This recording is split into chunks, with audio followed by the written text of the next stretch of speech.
And it's compounds, NCERT back questions. First question में हमें simply बस ये पूछा है, हमें इथेन दिया है और फॉर्मूला दिया है। हमें पूछा है कि इस इथेन में कितने कोवेलेंट बॉन्ड्स होते हैं। सिंपली हम क्या करेंगे, कार्बन और कार्बन, हमें पता है इथेन में हमेशा सिंगल बॉन्ड होता है। सिंगल बॉन्ड कार्बन को हमने अटैच कर दिया आपस में, और हमारे पास टोटल कितने हाइड्रोजन है, 6 हाइड्रोजन है।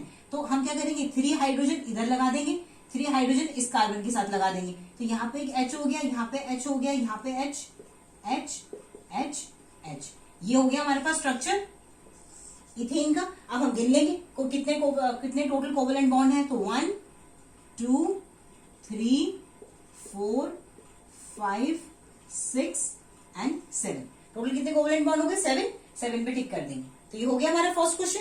ठीक है, सेकंड क्वेश्चन हमसे पूछा है कि ब्यूटेनॉन जो होता है, क्या क्वेश्चन है, एक minute. Butanone is a 4 carbon compound with the functional group. इसमें कौन सा फंक्शनल ग्रुप अटैच है हमें ये बताना है। तो जब भी यहाँ पे एंड में 1 लगा हो, इसका मतलब है कि कीटोन ग्रुप अटैच है। कौन सा ग्रुप अटैच है, कीटोन। कीटोन का फॉर्मूला होता है CO, मतलब इस जो ब्यूटेनॉन हम जब लिखेंगे फॉर्मूले की फॉर्म में, तो एंड में CO आएगा। तो ओन से हमें पता चल जाएगा कि क्या है, कीटोन अटैच है। ठीक है, तो इसमें हम टिक कर देंगे कीटोन पे। कीटोन है ऑप्शन नंबर 3। ठीक है, थर्ड क्वेश्चन हमसे ये पूछा गया है कि while cooking if the bottom of the vessel is getting blackened, अगर जो वेसल है उसका बॉटम ब्लैक हो जाए तो उसका मतलब क्या है। फर्स्ट ऑप्शन है कि food is not cooked properly.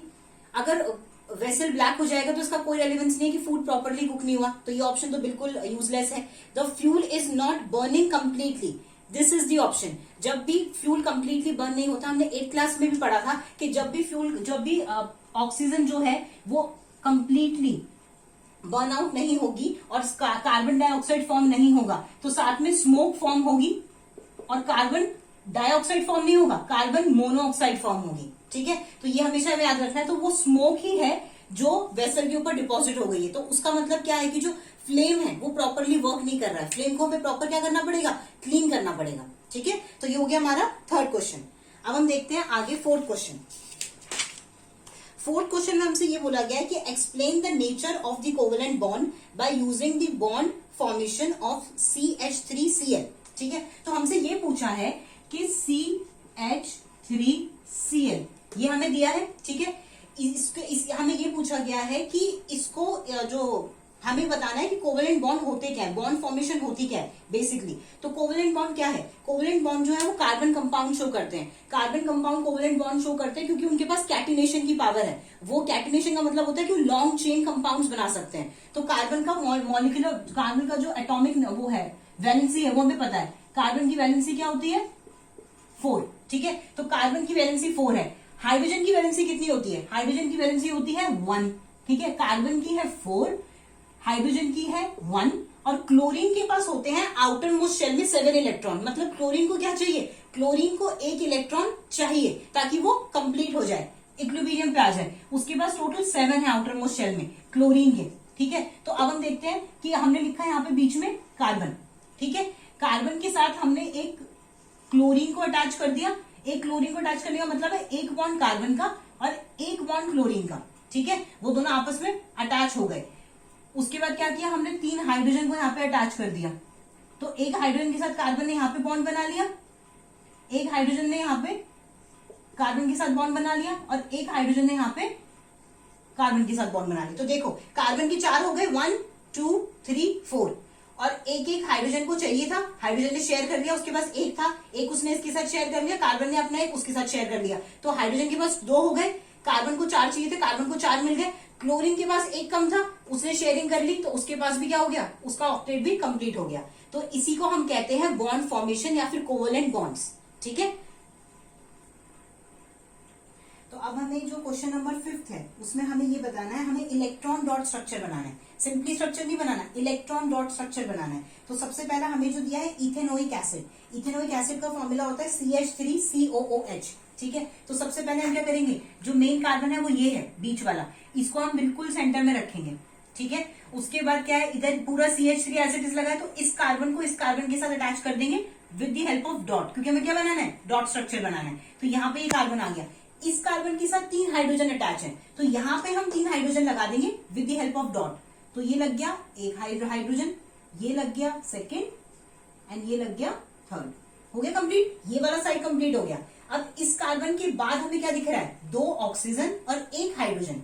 ठीक है, तो हमें पता है ऑक्सीजन के जो कितने इलेक्ट्रॉन चाहिए होते हैं, ऑक्सीजन को 2 इलेक्ट्रॉन चाहिए होते हैं अपना इक्विलिब्रियम मेंटेन करने के लिए, और यहाँ पे एक H भी है। तो आप देखो ध्यान से, अगर मैं यहाँ पे एक बॉन्ड के साथ, कार्बन के एक एटम के साथ ऑक्सीजन को अटैच कर दूं, और फिर इसी ऑक्सीजन के साथ एक हाइड्रोजन अटैच कर दूं, तो हाइड्रोजन भी बैलेंस आउट हो गया और ऑक्सीजन भी बैलेंस आउट हो गया, क्योंकि यहां से एक शेयर उसने कार्बन से ले लिया, एक शेयर उसने हाइड्रोजन से ले लिया। यहाँ पे अब कार्बन के पास कितने रह गए, अब हम देखेंगे कार्बन के पास सिर्फ अभी 2 ही कंप्लीट हुए हैं, मतलब कार्बन के साथ ऑक्सीजन क्या बनाएगा, जो एक ऑक्सीजन रह गया वो डबल बॉन्ड बनाएगा। तो अब हम यहाँ पे डबल डॉट्स लगा देंगे एक और ऑक्सीजन। तो ये हो गया हमारे पास इथेनोइक एसिड का इलेक्ट्रॉन डॉट स्ट्रक्चर। ठीक है, अब हम बनाएंगे प्रोपेनोन का। प्रोपेनोन में ध्यान से देखिए, ये CH3 पूरा कंप्लीट है, ये CH3 पूरा कंप्लीट है। इस कार्बन को हम पहले देखते हैं। तो बीच वाला हमने क्या करा, जो कीटोन है, वो मैंने बताया था आपको कीटोन में CO होता है, तो ये कौन सी उससे बिलोंग कर रहा है, ग्रुप से, कीटोन ग्रुप से बिलोंग कर रहा है। ठीक है, ये भी मैंने आपको एक्स्ट्रा देखो बता दिया। तो हम यहाँ करेंगे कार्बन के साथ पहले हम इस कार्बन को और इस कार्बन को अटैच कर देते हैं, सिंपली सिंगल बॉन्ड के साथ हमने दोनों साइड पे एक एक कार्बन लगा दिया। इसके साथ 3 हाइड्रोजन है, इसके साथ 3 हाइड्रोजन है, जैसे हमने ऊपर किया था, सेम बिल्कुल वैसे हम करेंगे, यहाँ पे लगा देंगे।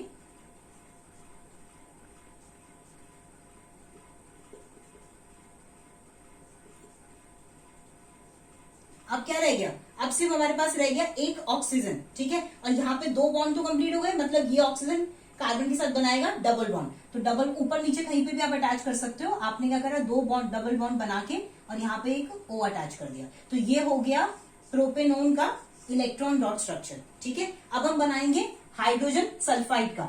सल्फाइड जो होता है उसके आउटर मोस्ट शेल में 2 इलेक्ट्रॉन्स कम होते हैं। ठीक है, तो यहाँ पे क्या करेंगे, हम पहले सल्फर के इलेक्ट्रॉन वो कॉन्फ़िगरेशन बनाएंगे। तो कितने आउटर मोस्ट शेल में कितने इलेक्ट्रॉन्स चाहिए, 8 चाहिए, 1 2 3 4, और इसके पास होते हैं टोटल 5 6। ठीक है, ये इतने होते हैं, 2 चाहिए, तो 2 क्या करा, हाइड्रोजन के साथ शेयरिंग करनी। तो यहाँ पे हम ऐसे करके, या तो आप एक साथ लगा, एक साइड में लगा सकते दोनों। तो यहाँ पे हम एक छोड़ेंगे सिंगल, और एक के साथ लगा देंगे हम हाइड्रोजन, और यहाँ पे भी सेम एक के साथ हम लगा देंगे हाइड्रोजन। तो ये हो गया हाइड्रोजन सल्फाइड का इलेक्ट्रॉन डॉट स्ट्रक्चर। ठीक है, फ्लोरीन हमें पता है हेलोजन ग्रुप से बिलोंग करता है। फ्लोरीन के पास सिंपली क्या है, बस एक इलेक्ट्रॉन की कमी है, तो हम सिंपली क्या करेंगे, फ्लोरीन। ठीक है, ये इसके साथ शेयर कर लेगा फ्लोरीन। तो ये हो गया हमारे पास फ्लोरीन का इलेक्ट्रॉन डॉट स्ट्रक्चर। और बाकी जो एक्स्ट्रा इलेक्ट्रॉन्स हैं वो भी लगा देंगे, क्योंकि वो लगाने होते हैं आउटर मोस्ट शेल के। तो यहाँ पे हम लगा देंगे बाकी जो बचे हैं। ठीक है, तो ये हमारा कंप्लीट हो गया। 1 2 3 4 5 6 7 थे, एक चाहिए था, इससे शेयर हो गया तो 8 हो गए। ऐसी सेम इसके बाद 7 थे, एक इसका शेयर कर लिया तो 8 हो गए। तो ये हो गया फ्लोरीन का इलेक्ट्रॉन डॉट स्ट्रक्चर।